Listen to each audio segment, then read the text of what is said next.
Welcome to the Stuff and Things Podcast.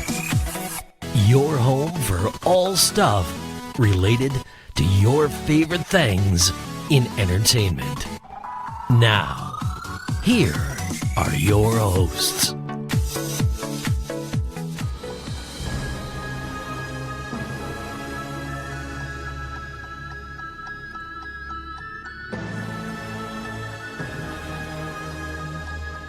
Hello everybody, and welcome to the new episode of the Stuff and Things podcast.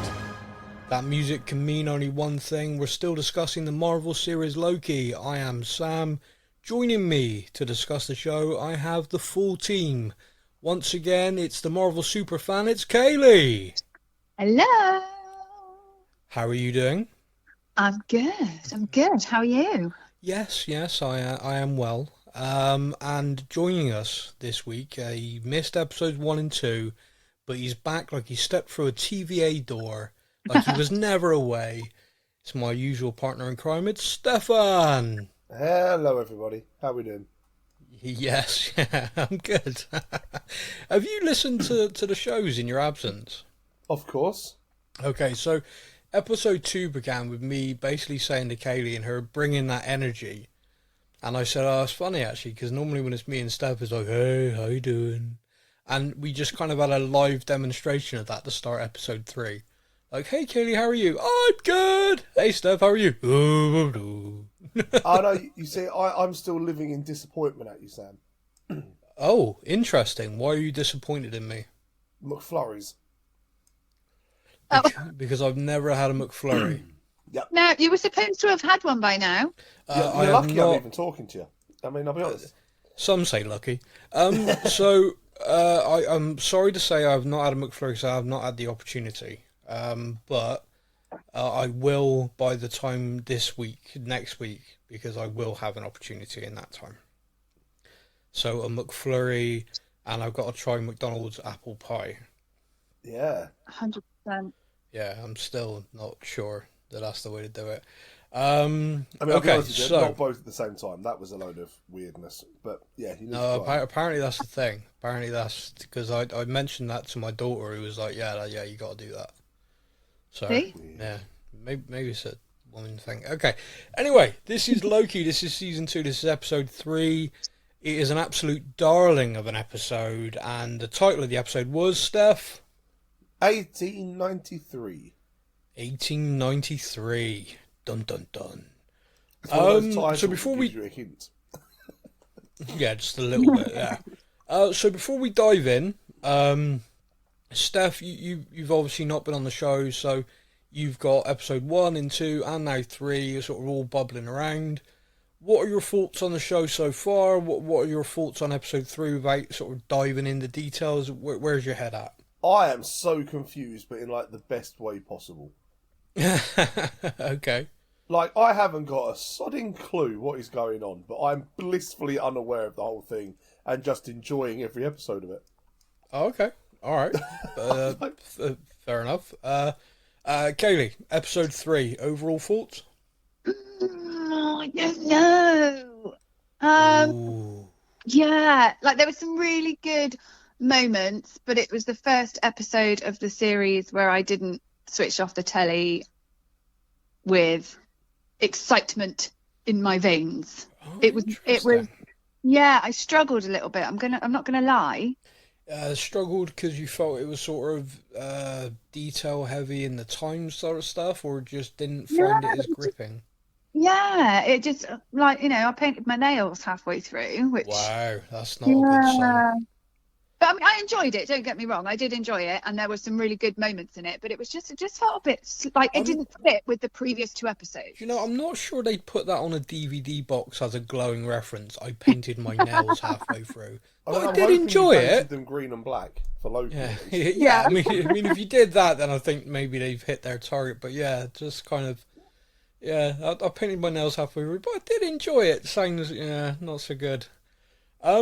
Yeah. So diving in then, and straight away I kind of, so I've had quite a few messages over something I said after episode 2.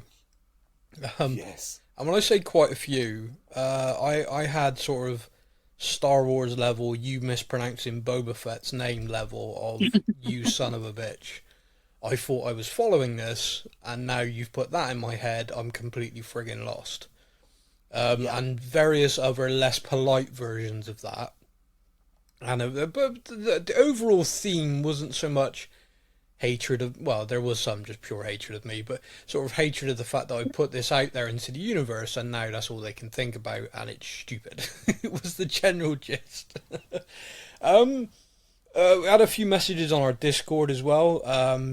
All week this week, you follow our social media. I'm putting a post out every single day with the Discord link to try and encourage more people to join the conversation there.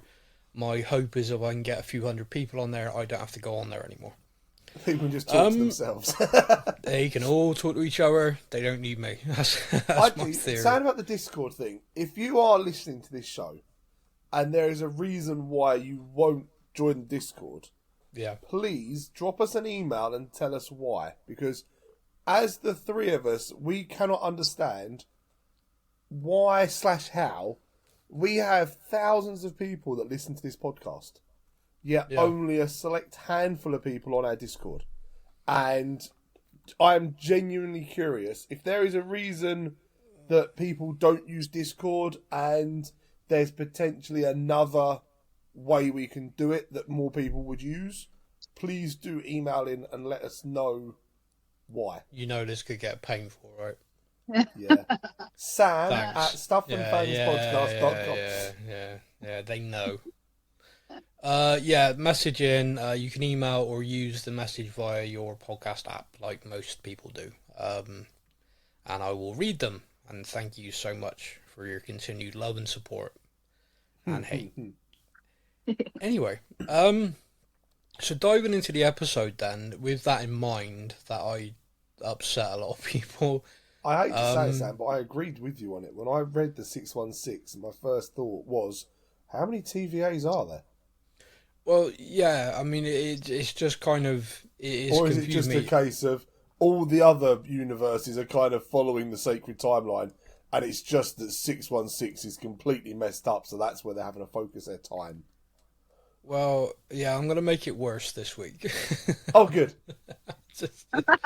And I'm just going to get it right away, straight away. So we open the episode with Renslayer and Miss Minutes. They're arriving back in the day in Chicago, and you'll see a little message come up on the screen that they are on the sacred timeline. Okay? Yes. They are on the sacred timeline, and Miss Minutes is informing Renslayer that he who remains had a plan. If anything happened to him, they were to go to this exact moment in time, this exact point, and deliver this exact parcel through a window. And that was the plan. They said, do that, and then we skedaddle to the next point in time. Yeah. So they did it. And what we see is a young boy making candles, and then this thing gets put through his window, he goes over to it, opens up the package, and it's a TVA guidebook. Aurora Boreas original. First edition. Yeah, signed. Yeah. Now, the next time we catch up with this particular part of the world again, it's some years later, 1893, as per the title. And when it comes up on the screen, it says branched timeline. Yes. So what has happened here, in my humble estimation, is they have created a Nexus event by handing this book off to this young boy.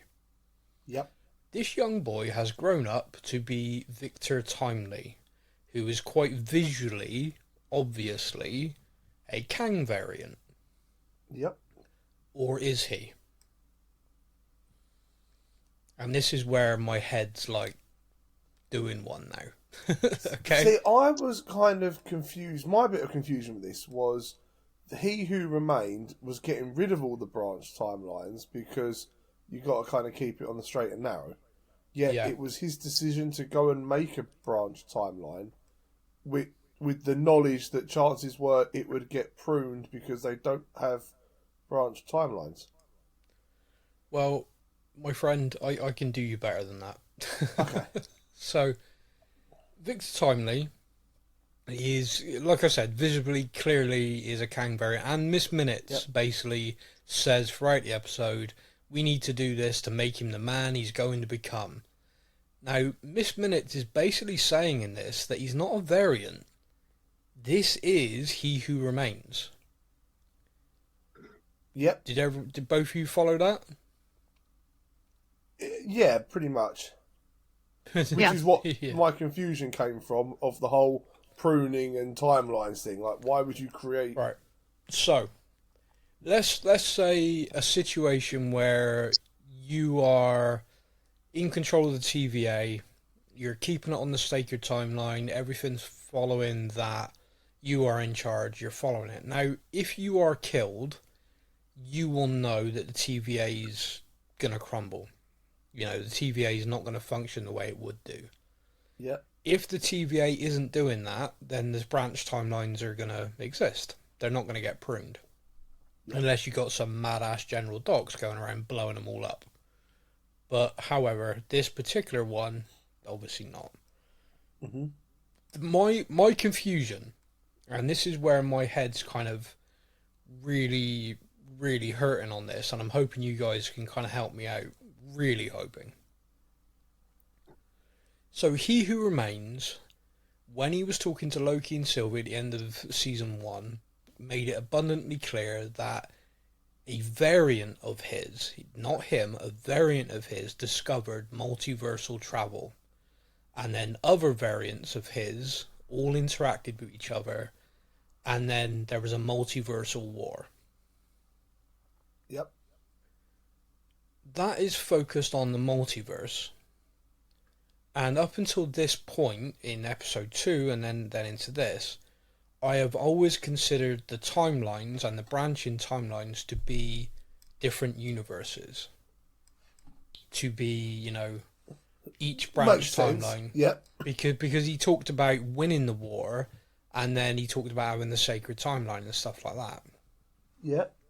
Last week when we saw that it was all, the timeline was 616 and every single branch was a variant of 616, I called that into question because I was confused. Because if you think back to Doctor Strange and the Multiverse of Madness, there are other universes, you know, some that are like oil painting, you know, it was mad. When America Chavez was jumping through them all, it was kind of insane. And also when they went to the Illuminati one, they were aware of the multiverse and were numbering them. Yes. So, you're from 616. And again, you go to the TVA, and the TVA then reinforces that. But the branch timelines weren't numbered other universes. So this is where this came in last week and why I hurt everyone's head. Because I was like, so does that mean that technically there's... Infinite. Yeah, there's Earth, there's timeline 001, 002, all the way through infinite, just going on and on and on. And there's a TVA in all of them, and you know, it's very confusing.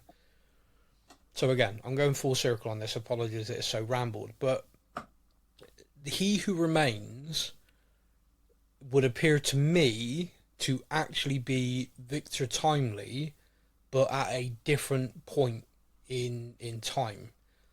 It's like Victor Timely actually, or He Who Remains actually originally was Victor Timely.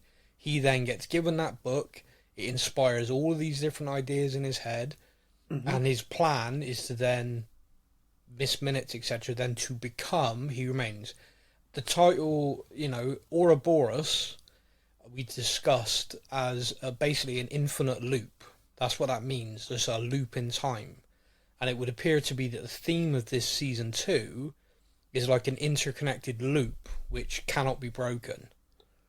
Yeah. And I think what He Who Remains did, because he said to Sylvie, I'll see you soon, when she killed him, was that he knows he had this plan in place via Miss Minutes that no matter what happened to him, the loop would then start again. Yep. So that's where I'm at. That's kind of what I'm thinking. Kaylee, I'll start with you. Sorry. Yeah, Kaylee, I'm starting with you. What do you think? Am I off my rocker, or do you think that tracks? No, I think it tracks, and I think we will see Victor Timely, time and time again, as himself, and he will, what's the word, not reinvent himself, but he subconsciously knows that it's just another version of him continuously growing, keeping that knowledge, going round and round to get to that end point that he knows is coming. But every time it's slightly different, it's better, it's different, there's different, nuances every time he goes through this loop. This is probably he's been through this loop, so he knows what the outcome is, but the outcome remains the same. So he's going round and round trying to change that outcome. Do you see what I mean? Yeah, what's interesting to me as well is we know that the TVA, the people there, have basically had their minds wiped and reset. And I'm wondering if perhaps the resets have happened every time this loop's happened. Like something's happened to He Who Remains, we've started again, he's risen back to power and wiped everybody. It just seems strange. Steph, what about you? Where's your head at on it? So I'm now curious as to, as Victor Timely goes on, like you say with the whole mind wiping thing, does this branched off version then actually become the sacred timeline? Because if this is the loop that happens, for example, he's going to grow up, he gets killed, he goes back, she starts, new loops happens. If he's then mind wiping everyone as well, does that then mean that when he mind wipes, he will just take this as the sacred, and then that's how? I don't think so. I think they've just taken him to TVA. I think they've just taken him off that branch. I think the idea, it almost feels like He Who Remains has planted kind of throughout time, different places, almost like sleeper agents of himself, and in case of emergency, break glass, reactivate this one. Does that make sense? Yeah. And then they get taken off of the, because I think the plan was Miss Minutes was going to do that. Miss Minutes and Renslayer were going to take him to the TVA or take him away, teach him everything he needed to know. But obviously, events happened and it ended up being Loki and Mobius taking him back to the TVA. But the result's still the same. He is now at the TVA. He is now off that branch timeline. Yeah. Sorry, say that again? I was going to say, question. Yeah. Taking it outside of Loki for a moment. Yeah. Doctor Strange. Yeah. So he can obviously see the outcomes of a lot of things. It was the only way, yada, yada, yada. How does that conflict with what we're talking about now? Does it conflict? Is it linked in some way? Just putting it out there, what does he know about all of this? Because technically he should know and be able to see the outcomes of everything. So why has Doctor Strange not tried to put a stop to it? Why has he not intervened in some way? How does it link back? I think it's difficult because again you're applying real world logic to the MCU, which is these are incredible superheroes with incredible powers and abilities. Why, when anything happens, are they not there? I mean, we've had this conversation over various shows, like, this is going on, surely someone should rock up, at some point, this is kind of a big deal, where's Iron Man? This is kind of a big deal, where's Doctor Strange? WandaVision, most of us genuinely thought he was going to rock up at the end. And then, of course, we had the tie-in to his film, Multiverse of Madness, which kind of showed that he, in essence, did rock up at the end, but we just didn't see it. He's got the time stone. It goes back to the fun thing of, if we're going to look at it that logic, like, it's the case of if and when the X-Men appear, if they've been on Earth the whole time, where the hell have they been? Like this, I have a horrible, horrible feeling that the longer the MCU goes on, there's going to be more and more of these questions of, well, where were they the whole time? Why weren't they? I think they've done a good job up to now with this. And I think, to answer Kaylee's point, if it was me answering it, and purely from my own mind, is he does have possession of the time stone, which enables him to peer through all of these timelines. However, he has not, as far as I'm aware, done anything on those timelines that would incur the wrath of the TVA. He's basically just looking. And I'm curious to know whether, because of that, he is blissfully unaware of those events, because he's looked at very specific things, like the battle with looking for. The outcome of the battle with Thanos. He's just there looking at that. He's not looking at anything else. At no point in any of those scenarios, 6 million or something or whatever he looked at, did anyone like step through a time door and prune Thanos. If they had, he might have been like, "Woo the but like we've talked about how this is infinite almost. The bigger question is probably worthwhile asking on that, but again, this is where this show is very confusing. And again, like Steph just said, this could just be a simple case of the MCU is getting so big that there's now harder and harder to backsell stuff, which is, if you work on the theory that He Who Remains had one sacred timeline, how in the hell is he seeing variants of timelines? Because they was just one at that point. Yeah. Unless at that point they were branched, or if there is so many questions you could dive into. My bigger one really at the moment is the multiverse versus timeline thing. Because America Chavez, Doctor Strange, etc. are jumping through the multiverse. We've had the Spider-Man film where, again, the multiverse was mentioned and clearly seen. We've got Deadpool 3 coming in the MCU, which is going to be a massive multiversal movie. And then we do have, the big next Avengers thing, the Kang Dynasty. And also, we saw at the end of Ant-Man countless versions of Kang. Yes. It just... At the moment, I'm sort of, oh no, I've gone cross-eyed because I don't see how it links. But I'm hoping it will. I'm hoping someone's going to draw. There's got to be some real simple, obvious thing. You go, oh yeah, okay. I'm kind of hoping that OB sits me down and just goes, right, here's the blackboard behind me. I'm going to talk you through it. And I'll be happy. Like 5 minutes out of an episode, OB teaching multiversal timeline to everybody. I'm good. I'll take that. No, we need the guy from Ant-Man. That's what we need. We need him to come in. I love his explanations of things, but I think right now that would actually make my head pop. I think it'd just be, and then I spoke to my old friend OB. I'd be like, oh no, don't, you're killing me. But like I said, so diving back into this episode, which is what people want me to do and stop upsetting them. We do have this situation where the boys picked up the book, like I said, and we know where he goes with that.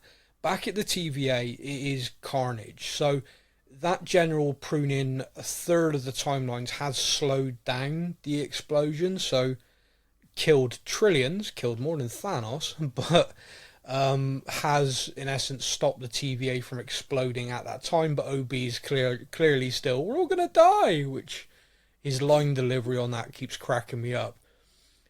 We also have probably one of my favourite lines, and again, it's an OB line, again, which is making me the funniest line of the episode, is when Mobius says, oh, we can hack the system, like he's trying to say, could you do it? And OB's like, oh, that's such a relief. we can. I don't think there's another actor on the planet who can deliver a line like that, because otherwise it just comes dripping in sarcasm. But when he delivers it, it's like genuine, like, oh, thank God for that. Yeah. So I love that. I love that scene. But probably my favourite scene in the episode was actually a scene that they released as a preview, which is Loki and Mobius walking through this sort of world fair in Chicago in 1893, and they come across a stand of Norse mythology. It's probably my favourite thing for two reasons. One, because I think Tom Hiddleston as Loki has now just become this character. He's like morphed into it to the point that is everything about him is just brilliant. And you have this wonderful music change when he's staring at it, and you think, oh, he really misses his family. And then he just kills that music with Thor's not that tall.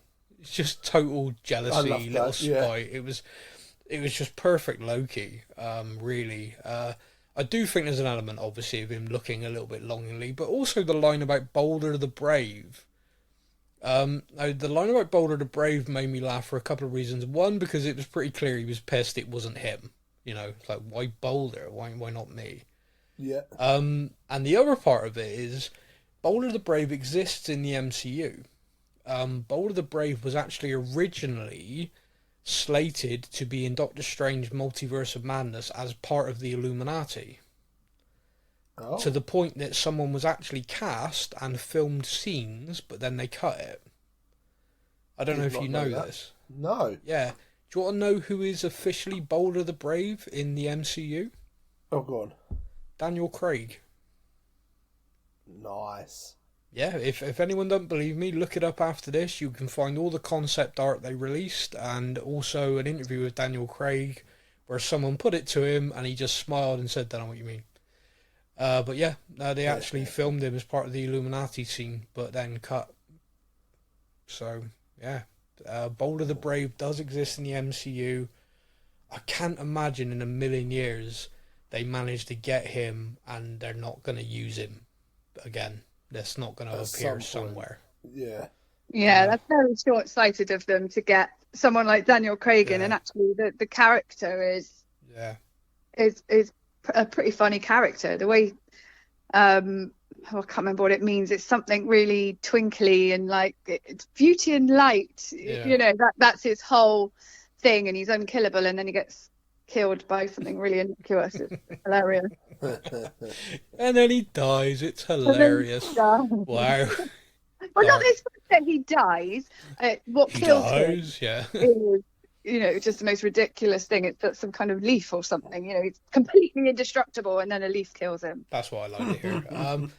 But yeah, so Boulder the Brave, I think, is going to show up at some point. It's just a nice little nod to that. And also, again, if you look at the imagery used in Loki for Boulder the Brave statue, it matches the concept art of Daniel Craig in the stuff. So I did enjoy that. That was kind of like a fun little nod thing. Whilst they're there, again, little funny interactions between Mobius and Loki. I love Mobius talking, you know, we got to do the work. I know you're all action. I'm about finding breadcrumbs and clues. And a little paper boy walks past. Phantom clock haunts the Midwest. Like, what? Loved it. Yeah. It's true. What do you call that? A breadcrumb. Yeah. Where you got this picture of old timey Miss Minutes, who felt that floating around as a disembodied clock face, as long as she made herself black and white, she'd fit right in. I don't know where that head was at all. But then they obviously go and find this show. They spot Renslayer, follow her into this kind of presentation. Now, I'm a history nerd, so I'm just going to say this very quickly. The 1893 World Fair in Chicago is kind of famous for competing scientists for electricity. Basically, you had Edison and you had Tesla, and they were competing over, you know, direct current AC. And that was one of the famous things about doing this. Yeah. So the fact that we've got this setting and Victor Timely is there doing a presentation of time moves, and he's sort of moving around doing his sort of jilted speech, and giving this about power, it kind of fits right in with the setting of where he is and what's going on at that point in history. It was also kind of amusing to me that when we meet him as a boy, he's making candles, and here he is as an adult, like working with electricity. So he's all about a symbolism, all about bringing light, maybe. Oh. Overthinking it, perhaps. Maybe. Yeah. That would be very me, overthinking that. But they sit down, and again, these little interactions between Mobius and Loki I love. One of the things, Kaylee, me and you spoke about was the phenomenal way that Tom Hiddleston, Loki's character, made He Who Remains feel like a massive threat.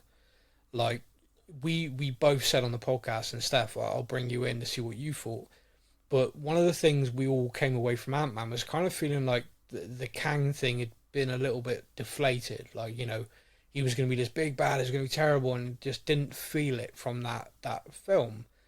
but I felt that Tom Hiddleston and Loki was making He Who Remains like terrifying. Did you agree with that? Did you think that the same? Yeah, so someone. Yeah, no, I'll jump in. I think Loki and Sylvie did a better job of bigging up Kang in like a few interactions than the entire Ant-Man film did. Yeah. Like, just Loki's reaction when Victor Timely walks out on stage. And Mobius is so dismissive, like, what, this guy? Really? Like, well, that's what I was coming to. Sentence. Oh yeah, he's like, he can't even string a sentence together. What you on about? And Loki's just pure like, no, trust me, this guy's bad. Has got you kind of sat there going, yeah, but he really is bad, you know? Yeah, and then that was where I was heading with it, which was the kind of Mobius-Loki interactions of Mobius being almost kind of like the audience in a certain way, reflecting the feeling of Kang in Ant-Man, which was, what, this guy? This is the guy we're worried about. That's no threat. What are you talking about? And I don't know whether it was intentional, but it kind of felt a bit like, you know, we're trying to build this up here, trying to build this guy. The audience have sat down to watch another show, and they've walked away from it like, yeah, he ain't no threat. Yeah. Again, am I reading too much into that, or is that like a little subtle thing from the writers? So I've got a bit of a theory on that, though. If you like, so Steph, you mentioned there, you know, that the way that he talks, the way he comes across is quite, you know, meek and mild. Actually, I think that it's his speech impediment that is the catalyst for him. People dismiss him. People look at him, you know, all day, every day, like, who is this? What is he doing? He's not intelligent. He's not this. Yeah. And actually, that is what makes him snap. You know, it's the, I'm going to show you guys that I'm not somebody to be dismissed because of this disability or whatever it is. And I actually rewatched Ant-Man a couple of days ago. Oh, you poor son. But you know what? The quantum realm sits outside of all of these timelines. Right. So the Kang that we saw in the quantum realm is a Kang that has no abilities, none of his resources, nothing that makes He Who Remains or Victor Timely, whatever we see, into this great, terrifying villain. So actually it makes sense that he was defeated quite so quickly. Yeah. That's my logic on that. Okay. But I think it's the treatment of Victor Timely that makes him snap and become the big bad. Okay. So one of the things that happens in this is we realise he's a charlatan. He is someone who is trying to make money. He has all these ideas and everything, but he's limited by the technology of his time. So in essence, he's just there to make a buck and try and move on. He even has like a co-conspirator in the crowd who he pays off to try and help the bidding with this guy. One of the things that's interesting twice in this episode, once here and then once later with Renslayer, is as soon as someone mentions a partnership, it's like his blood boils. It's like an instant reaction of no. I will not be partnered with anybody. Yes. When you go back to Kang in Ant-Man, he in essence partners up with what's her name? The Wasp, original Wasp. Yeah. Janet? Yep. Janet, that's it. And obviously that doesn't end well. So are we on some kind of weird loop here? Did you see where I'm going with this? Like, why just someone? Because he obviously knew he was never going to be a partner with anybody. So, you know, because he's there to swindle them. But why when someone mentions a partnership or even brings it up, is it such a visceral reaction? But that goes back to that loop, isn't it? He's already done this once. He's learning every time. You know, he's almost like the AI that Miss Minutes is supposed to be is constantly learning, constantly evolving, constantly going back and trying things again and again just to get that outcome. It's like, so you're thinking of it as almost like, although he doesn't remember the timelines, the kind of loops, he is almost like a kind of instinctual kind of like thing, like... Yeah, it's like a subconscious thing, isn't it? Yeah, potentially. Okay, all right. Well, that's kind of answered that to a little point. We see Loki and Mobius are obviously trying to drag him one way. Renslayer and Miss Minutes are trying to drag him another way. We end up having this kind of carousel fight, which was kind of funny and kind of good. We also get another indication, because we know that Sylvie took like the original 10 pad from the dead He Who Remains. It's kind of like I'm guessing like a super remote rather than just a normal remote. When it does that, we get this thing with the TVA basically talking to Mobius going, hey, we've had this really weird 10 pad reading near you, and that is Sylvie rocking up. So we know obviously we can track that now, but it just doesn't register the same as a TVA one does. So okay, so we know we can track Sylvie in this weird 10 pad. That's helpful going forward. But she rocks up ready to kill this variant. Now, I got 2 points to this. Kaylee, I'll come to you first, and then Steph, I'll come to you. Kaylee, one, why do you think she's there? And two, how is she aware of this happening? You know, what because she says, like, if any variants show up, which I would assume, like, show up in front of her, she'll kill them. But she's actually gone hunting. Like she knew this was going to happen. Do you have any thoughts on that? No, that's a thread I don't really want to pull at. Oh, okay. Okay. Steph, I'll bring you in. Do you have any thoughts on that? It's strange. It is strange because, like you say, like I was kind of under the assumption of she was like, if I find it, like if any come to me, I kill. Yeah. But I'm happy living my life, you know, working in McDonald's, serving the fries, the apple pies, and just kind of cracking on with it. But the fact that she is now proper hunting them down, I messaged you when I was watching it. I messaged you, and I said like the Sylvie character for me was getting a bit kind of like, all right, stop now, sort of thing. Like there's a greater good that Loki's after. Why are you kind of so like you're now going to actually hunt these people down? It was almost annoying me. And then by the end of the episode, obviously I had done my famous flip-flop of opinion. By the end of this episode. So for her to actually start physically like hunting them down, I was like, okay, why? Why are you now no longer content with the life that you had? Why are you doing this? My question with that, sorry, Kaylee, I'll bring you back in. My question is, does she know more than we think she?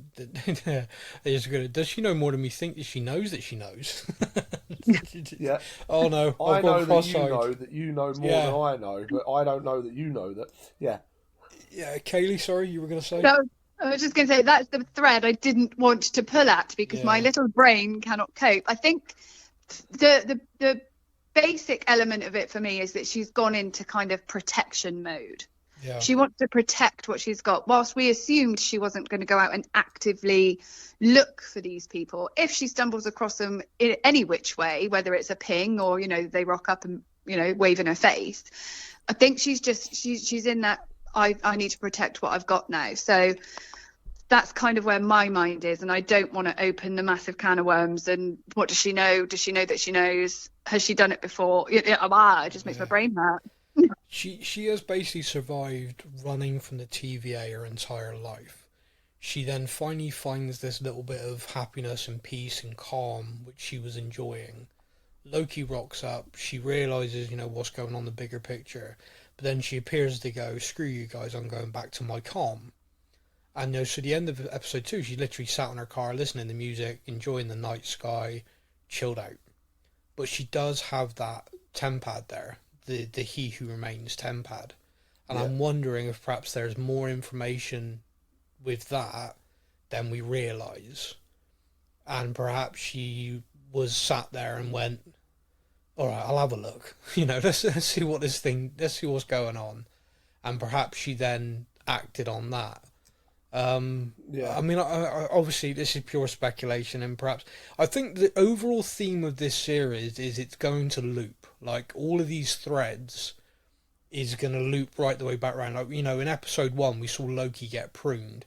Me and Kaylee both said we think that's future Loki doing it to close the loop, to make sure that he saves Mobius, and he doesn't keep time slipping, etc. So and Sylvie's there for that. So it kind of feels like there is going to be a closed loop in all of this, from He Who Remains to everything. Again, the fact that OB is called Ouroboros, which literally is that, in ancient mythology, it's a snake swallowing its own tail, a complete circle. So yeah, I think that's kind of the theme, and it's why it's a bit confusing. Again, one of the funniest things for me, again, in this episode, we have this fight, Sylvie and Loki kind of cancel each other out. I still think Sylvie's a little bit more powerful than our Loki, by the way, because they kind of cancel each other out, but it's him who gets launched through a door, and she kind of stands her ground. But Renslayer and Miss Minutes managed to get Victor Timely away, and they're trying to get to his lab, which he explains, yes, I'm here in Chicago selling stuff, but my lab's across the lake, so we need to go across the water. There's an interaction here where it would appear that Victor Timely and Renslayer are a little bit flirty, and Miss Minutes doesn't like it. Kaylee, I'm going to bring you in here because I feel, as the female voice on the show, I feel this is your time to shine on this and bring in a little bit of kind of analysis here. Because to me, I'm kind of like, well, he's just being friendly. They seem like, but Miss Minutes does not see it that way one bit. She was savage. I wrote, this is the exact it's not even a sentence, it's just words. Cute AI to insane bunny boiler, horse head in the bed / a tired stalker. It did go that way fast, didn't it? Like it was. So just the interaction in the little house before they set off across the water, there was a little hint at it. But the one thing that did happen during that interaction as well, she did confirm exactly what she is. I am an artificial intelligence, and she rattles off her whole, autonomous name, etc. Again, I said a minute ago, I kind of felt like the writers had a little bit of fun at, here's another show within their show, and here's He Remains, and no one finds him scary in this moment. I'm wondering, when you consider that the writer's strikes and everything that's going on with Disney right now, and the massive dispute over AI, do you think that making AI the villain's a deliberate act? Absolutely. And if they didn't, what a happy accident. I know. Yeah, I was thinking, if you're sort of like a group of writers on a show which is under Disney right now, and you've put AI as the villain, you've done something very right, haven't you? There's a little nod there somewhere, even if it's very subtle. They've definitely done something. I don't even think that's subtle. I think it's like, look, here's AI basically causing God knows how many problems, literally trying to trample on the people who are running away. just letting you know that AI is here and it's bad, and maybe we should all just avoid it. Maybe we shouldn't do this. So yeah, I did think that was less than subtle. And in fact, my notes just like AI the villain ? Subtle, guys, is what I wrote. So we have this again. I mentioned a minute ago about the partnership thing. They're on this boat trying to get across, and Renslayer mentions partnership, and you see Miss Minutes kind of look at He Who Remains like, ooh, she said it. Like Miss Minutes knows that that's a trigger. She knows that that's a thing, and she uses it to basically get him to dump Renslayer on a boat and leave her behind. I kind of thought that was mad. Like, what is it with this partnership thing? And they've really highlighted it. Like, you could almost think it was a throwaway line with the guy haggling, but then the fact that she says partnership and he dumps her in the water, it goes from flirty to get the hell away from me. It's a thing. There's something there. There's definitely something somewhere that is triggering something. Yeah. And Miss Minutes knows. Yeah. Like, she was like, her little face was like, ooh, she said the words. Let's get rid of her. Just me and you, buddy. I mean, the fact that she definitely fancies him a bit. Yeah. Yeah, so let's... That is not just fancying him a little bit. That is pure blind obsession. Yeah. I was going to say, there's kind of like, oh, I kind of like you. And then there's kind of like, I want to be in your skin. And I think that's where she is. I think probably the creepiest moment in this episode was we're in his lab and she starts talking about wanting a body. Oh. Because if I have a body, I can, be with you properly. And then she morphs into the head of like one of the mannequins, but she glitches while she's. It's like, oh, this is really disturbing. Yep. And then he deactivates her just as she's about to say "I love you," which was really kind of creepy in so many ways. So harsh to turn her off as she's just about to say the words. Ah, what an arse. I know, mate. Typically... Well, that's a man thing. If ever I heard one run away from a difficult conversation. Just turn it off quick. Yeah. Wow. Do you imagine how different your life would be if you had a remote control for every woman that... Anyway, moving on from that, because I have enough hate from last week. And mute. Anyway. Typical man thing.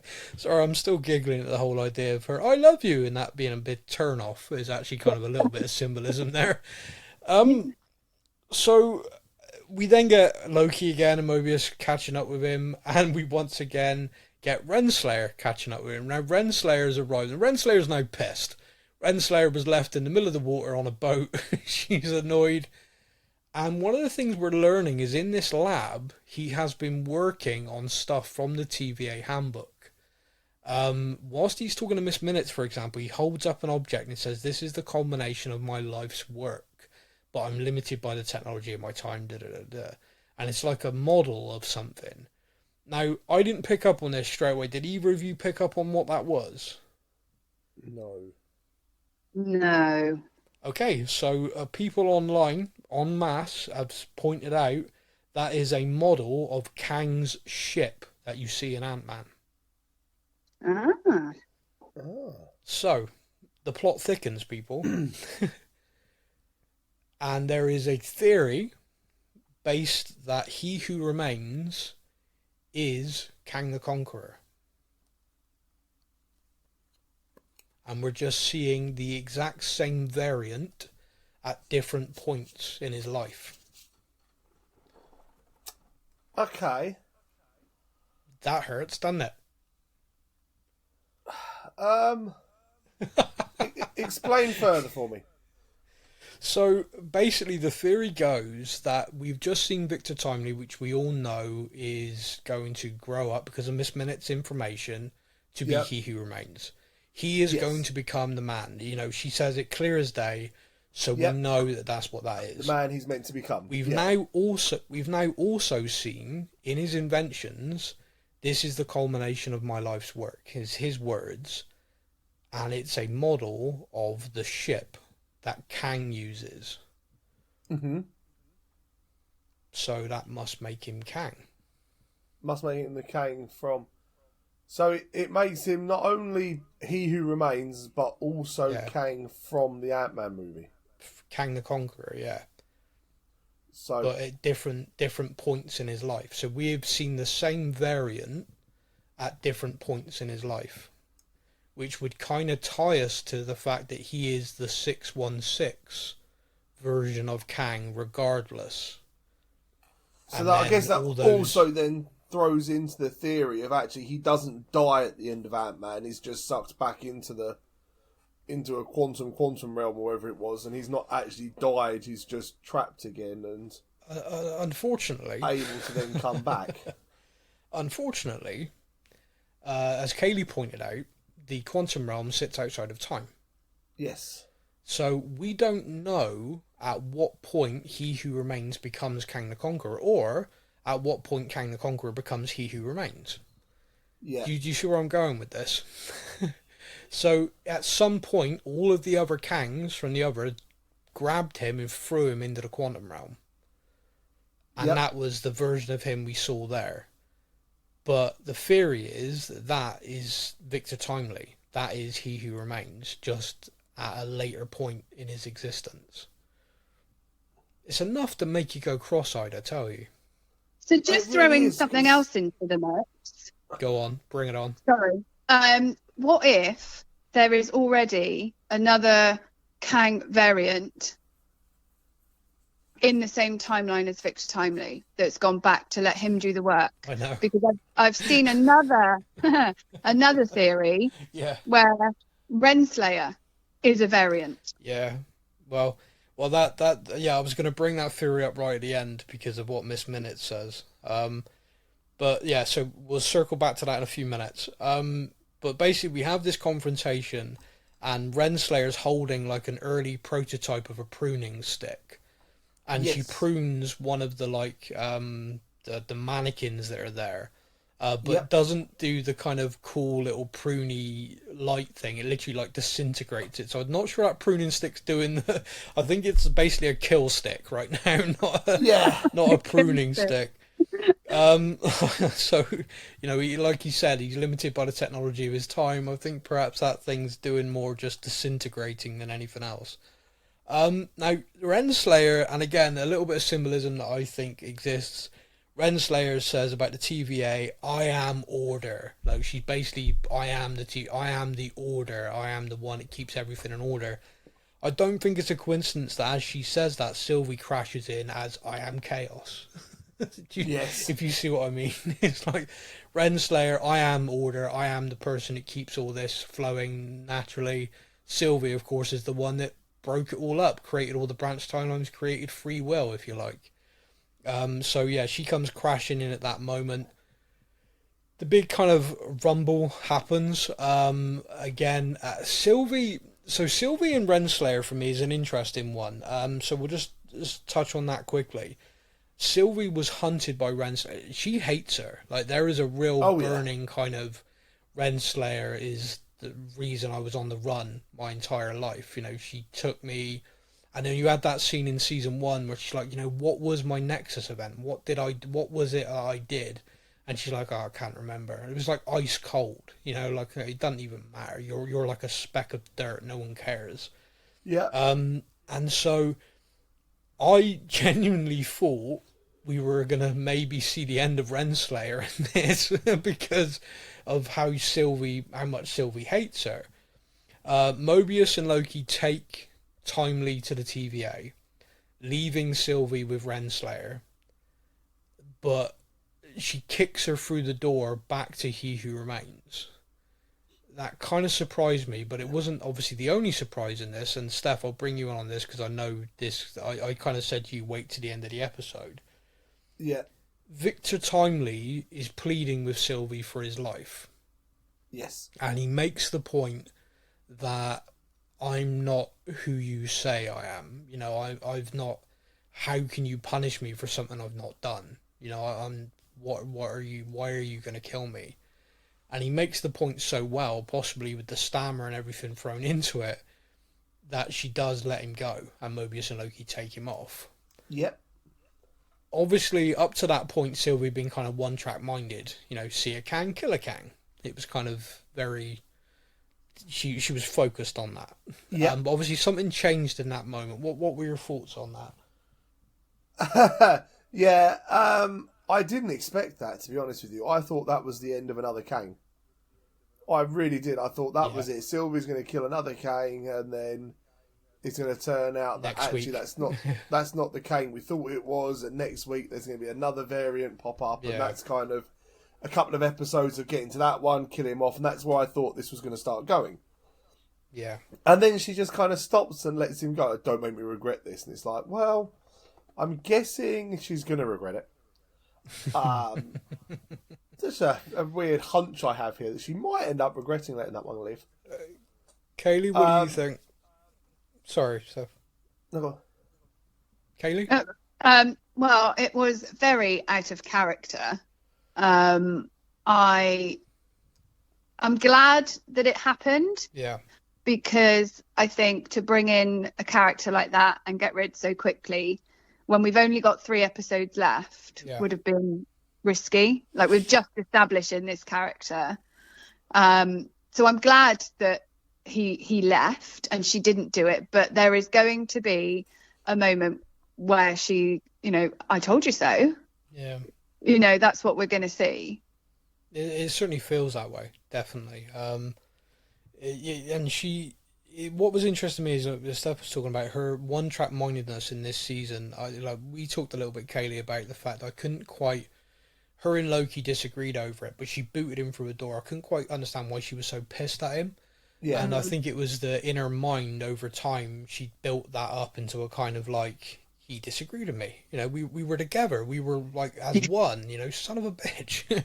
Yeah. And I think that was kind of where it was. And I think she, over the course of the events that she saw, like we both said, like she witnessed the TVA being distraught, like the people in there crying, so many, they were distraught over the lives lost. And again, her reaction was like, well, screw you guys, you're the problem. And it was like, come on, you got to see that things are different now. And I think perhaps it was a culmination of all these things finally kind of hit home of, okay, I'm going to trust Loki almost in this. He keeps telling me this. He keeps saying this. I've seen with my own eyes that they're trying to be different. They're not the same old TVA. All right, fine. I'm going to kind of put my trust in it, but please don't make me regret this. We'll see. But yeah, going back to it, she does kick Renslayer through that door. We get to see He Who Remains still rotting in his chair. That was kind of gross. Yeah. And his whole castle just crumbling into ruin. We do get the funny moment of Renslayer reactivating Miss Minutes, and she actually finishes her sentence. I love you. Oh. Phew. Now, Kaylee, I think this here demonstrates what your note said quite perfectly, which is the kind of the woman scorned thing, the old adage, because she flips fast. Like, it is like on a dime. She is like, I love you. Oh. He did what? That mother, he's picked me as an enemy and I know all of his secrets. And then she delivers the line, I know a big secret about you. And you're not going to be happy. I love that. What an ending. Yeah. Now, that then does, like I said, tie into this. There is a theory out there that Renslayer is basically like a female Kang variant, similar to Sylvie is the Loki. Yeah. I don't know. Again, now, I would absolutely love it. Okay, yeah. Why would you love it? What about that would you'd love that? Can you just imagine the crazy back alley, crazy Marvel people going absolutely mental if He Who Remains and the big bad at the end was a woman? Oh really? Yeah. All the knuckle draggers will be out in force. Right, so basically, less that you love the story, more you love the reaction and the kind of you chose violence today, is what you're saying. Yeah, absolutely. Okay. Absolutely. I just think that would be, nobody would expect it. Everyone would hate, or it'd be very divisive, put it that way. But I wouldn't hate it. I just think that'd be brilliant. I see. There's 2 parts to this. One, as a theory, I wouldn't hate it. In fact, it'd be interesting because we had that recording, where he basically thanks her for helping him win the war. Which would make sense if he's teamed up with himself. Yeah, like how Loki teamed up with himself to kind of get to Loki and Sylvie. We keep talking about this Ouroboros, this full circle thing, everything kind of matching up, and that again. Okay, so the good guys in this are variants male and female. The bad guys in this are variants male and female. So it would all match up, and it does kind of make sense. So I wouldn't hate it. I'd think, oh, that's great. But of course, I do have my own little theory that basically everybody at the TVA who has got a name, there's something about them that's different. Like Mobius, Renslayer. And I don't know what that is, OB, because everyone else is like Hunter B1, Hunter B2, Hunter. Do you see what I mean? And we've established their variants. We did establish, however, that Renslayer did have a life on the sacred timeline. You know, she did identify that before she went looking with Miss Minutes for He Who Remains. Yeah. So I don't know. Does the fact she found herself on the sacred timeline eliminate that she's a variant, a Kang variant, or does that just mean that one on the timeline was her Victor Timely? You see where I'm going with that? Yep, gone cross-eyed again. Yeah. People are going to hate me again, aren't they? Oh, please don't be mean. If you're going to be mean about Steph. It's more fun for me. Quick, say mispronounce a character name. So when Renslayer went back in time... So, thanks, man. There you go. When Renault Van. Yeah. I mean, that's all my notes from the episode. Like I said, there was a lot in it, and I can kind of understand a little bit, Kaylee, where you were like, you know, painted my nails. There was a lot, and it was a lot of kind of dialogue heavy, where there was a lot of very smart dialogue, like there is in this show, but also there was a lot of kind of exposition, a lot of explanation, and it is actually very difficult to follow. when you're trying to put the show in the greater context of the MCU, it becomes very confusing. If you just focus on it on its own, like forget everything else, it's a fun romp through time, if that makes sense. Yeah. But when you put it in the greater context, it's like, oh no, 404 error, my brain hurts. Yeah, there's too much happening now, stop. Yeah. Yeah. But of course it is within that. It does need to be within that greater MCU. So they do need to kind of give us that, I don't know what the word is really, but just give us that tie-in. Give us the, okay, so how does this affect, because Kang's the big bad, and this show is delivering variants of that. So you've got to tell us, you've got to point out to us how this is impacting everything else. I hope they do anyway. If we get to the very end and we're still very confused, I'm going to be annoyed. Yeah, they need to start as well. For me, again, they need to start really building up this Kang character. You know, well, like, I for think me, they... Thanos from pretty much day dot, when we first saw the very first bit of Thanos of I'll do it myself, you were like, oh damn, I'll do it myself. Yeah. That's it. You were kind of like, oh damn, okay, who's this guy? What's happening? And then you see bits of him, and you hear bits of him, and it constantly built him up into this big bad. We've now got Kang, who is the next Thanos, who's meant to be even bigger and badder than Thanos. Yeah. And as of the moment, Ant-Man killed him. You know, and I'm still just like, come on, I need more. I need more of... We're giving this guy a lot more screen time than we ever gave Thanos before the kind of the end part of it. To be honest with you, that's possibly the reason why we're not feeling he's as big a threat.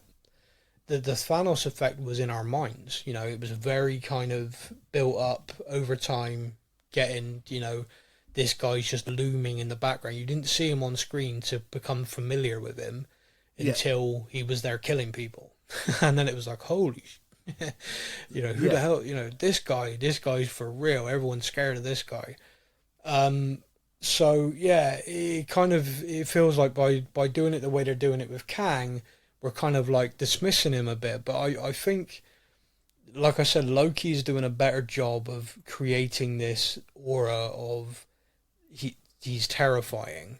But right now we go back to Victor Timely and we're like, he's not terrible. We're Mobius in this. We're like, he's a guy, he can't talk properly. He's a sweet little inventor dude. What's to worry about? And it's that kind of disarming, you know, again, can be quite threatening, can be quite chilling. You know, Mobius has been completely disarmed by him. He's not worried about him. He doesn't see him as a threat. But it's always the quiet ones you've got to watch. It is absolutely in every walk of life. And in every sense, business, dating, it's the quiet ones you've got to watch. But yeah, like I said, that's all my notes. Steph, did you have anything else you wanted to add for this episode? I don't think so. I think we're good. Kaylee, was there anything you wanted to add for this episode?